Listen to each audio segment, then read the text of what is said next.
Hello and welcome to the Pirates vs. Ninjas Warrior Card Showcase. Let's get right into it. First of all, we have the Reef Octopus, an 8-mana 8/8, deal 8 damage, randomly split among all other characters. So it's a giant, huge matter bomber, but it's a bit different, you know. It is a warrior-only card. It's also an 8/8 for 8, which is pretty good. Not fantastic, but pretty good. And the 8 damage is really helpful to a warrior, because they have so many cards that benefit from them taking damage. They have cards that benefit from their minions taking damage.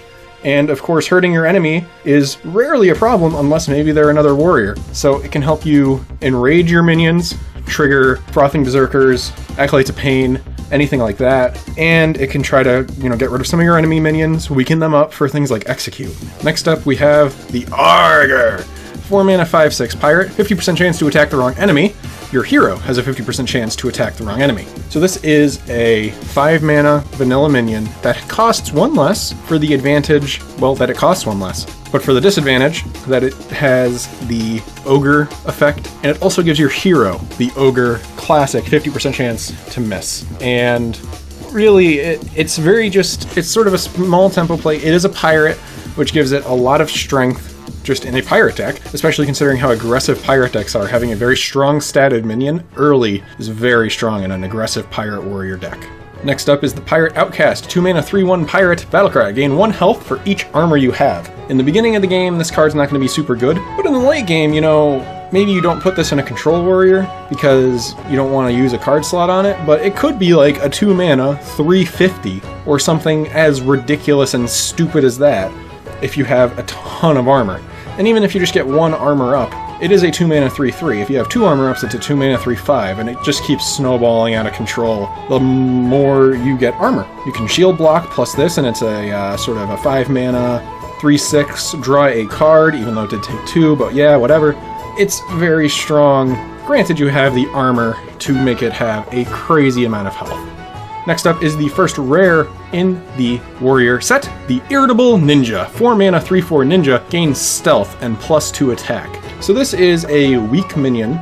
It is weak. It's 1 mana over what it really should be for its stats, but its effect is pretty strong. Getting stealth and +2 attack is very helpful, as having +2 attack is just nice. If it only takes 1 damage, it is a 4-mana 5/3 stealth, and that is pretty dang good, especially in a more sort of slower, maybe aggressive deck. You throw this in, you blood to Icar it even, and then it's 5 mana for the total combo. You get a 2/2, you get the 5/3 stealth that can start hitting face. Next up is the Hailstorm Blade, 2-mana 4/2 weapon. After your hero attacks, freeze it. So this is a good weapon. Better weapon than it even should be. A 2-mana 3/2 weapon is a War Axe. In this case, you get 1 extra attack, but your hero gets frozen. So this card is actually not really that good at dealing with 2-mana cards. War Axe is still better at that. However, this card is exceptionally good at dealing with 3-mana cards, some weaker 4 and 5-mana cards, Azure Drakes, Gadgetan Auctioneer, things like that. It's fantastic at. However, the downside is that your hero gets frozen, so you attack, the next turn you don't attack. The turn after that, you attack again, and then the turn after that you can't attack. So by playing the Hailstorm Blade and attacking with it, you're skipping your next attack. But it does let you really control the board, although it does possibly give your opponent a turn to get a bunch of minions on board that you cannot deal with the weapon. Next up is the final rare for the warrior, the Pirate Scrapper. 5-mana 5/5 pirate. Battlecry, destroy your weapon and gain armor equal to its attack times its durability. So this is an interesting card because there's not really an effect like this in Hearthstone where you multiply 2 things together to get another value. In this case, you have to destroy your weapon, which is a big commitment, especially for a minion that has a little bit worse than average stats for its cost. However, getting attack times its durability translated into armor can get you a lot of armor. An Arcanite Reaper being destroyed by this is 10 armor. That means you paid 5 mana for the Arcanite Reaper, you chose not to swing with it, and then you played a 5-mana 5/5, which gained you 10 armor. Now, you can also play this on something like a Tentacles for Arms, and then it's just like a 5-mana 5/5, gain 4 armor. You can upgrade your weapons, or Bloodsail Cultists, or Greenskin, whatever you want to do, and make the number even more significantly larger. If you have a big weapon, like, let's say, Gorehowl even, and you upgrade it over and over, and it's like, instead of being a 7-1, it's like a 9-3. That's 21 armor from this single card. The problem, of course, is that you are destroying a weapon. You're creating a card disadvantage in exchange for a huge armor boon, and the Pirate Scrapper is sort of a tool that allows a weapon-based class that may get overflooded with weapons if your deck has too many of them, to burn one of them in exchange for a little bit of extra health, maybe against an aggressive deck where you don't even necessarily want to be swinging as often. Next up is the Cannon Barrage. 5 mana, deal 3 damage to a random minion. Repeat until a minion survives. So it's sort of an interesting twist on the bouncing blade idea of doing a thing over and over until something happens. In this case, instead of a minion dying, it's until a minion lives. So this completely wipes the board.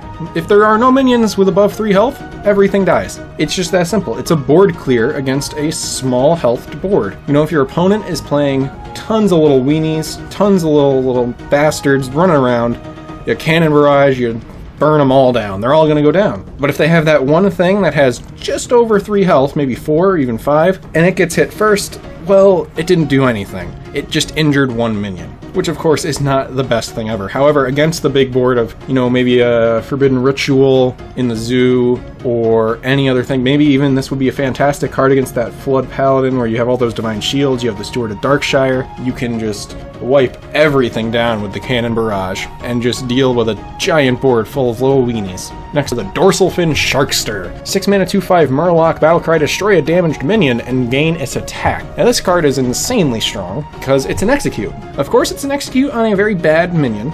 A 2/5 is worth 3 mana, so you have to pay 3 extra mana, but you do get the attack of the minion, so you do get this to be, you know, at worst, a 6 mana 3/5, even though, I mean, technically I guess you could execute a target dummy, but we're not going to go there. That's maybe excessive. But you can execute, you know, the opponent's Ragnaros and have a 10/5 for 6 mana, and it was an execute. Having a 10/5 with an execute on it is insane. It's ridiculous, absolutely crazy. However, it is expensive. It's very expensive. 6 mana, even though you do get a very good minion, it's always going to have 5 health, which is not a crazy amount of health. It's very manageable for many classes, especially control style decks or mid-range decks. And 6 mana is expensive for an execute. You know, 1 mana for the execute, the way it is one of its biggest strengths, that it is just 1 mana. You could throw it in for very little cost. Lastly, we have the Warrior Epic. Not epic. The Warrior Legendary. Mughah Boum. 8 mana 5/7 ninja. Battlecry. If you have no weapons in your hand or deck, equip Kusanagi. Kusanagi is a special weapon. It is a 5 mana 5/2 weapon. At the end of your turn, if your hero has not attacked, gain 1 durability. So, this card is asking of the warrior player, don't have any weapons. It basically is. You have to, if you do put weapons in your deck, you have to not only draw it, but also play it if you want this card to trigger, which is a lot to ask of you. And asking a warrior to not have any weapons in their hand or deck is a big deal, especially when Mughah Boum himself is a pretty low statted minion, but the Kusanagi is a hugely worthy trade-off in any kind of control matchup, or even just a mid-rangey, slower matchup, because Kusanagi is a 5 mana 5/2 weapon. That's already not bad. 8 mana 5/7, equip a 5/2 weapon, isn't a bad card, but at the end of your turn, if your hero is not attacked, gain 1 durability is what makes it crazy, because if there isn't a great target for the weapon, you can just hold it. You can just hold it for a turn and get another durability. Hold it for another turn and get another durability, and then you can start swinging for face with it. You can clear any minion you want with it. 5 attack is great. It's a very good number. It clears a lot of minions. And really, you can just get rid of everything with this card once you get it rolling. But the problem is, in order to get it rolling, you can't have any weapons, which is certainly a problem. And it might be a drawback that you're not willing to work with. However, it is also a ninja, so you could make a ninja deck and be like, ninjas don't use swords. I guess ninjas don't use axes. They use swords or whatever. And then try to play this. It is a giant ninja, which certainly is a benefit. That was the Warrior Card Showcase. Thank you so much for watching. I'll see you in the next video.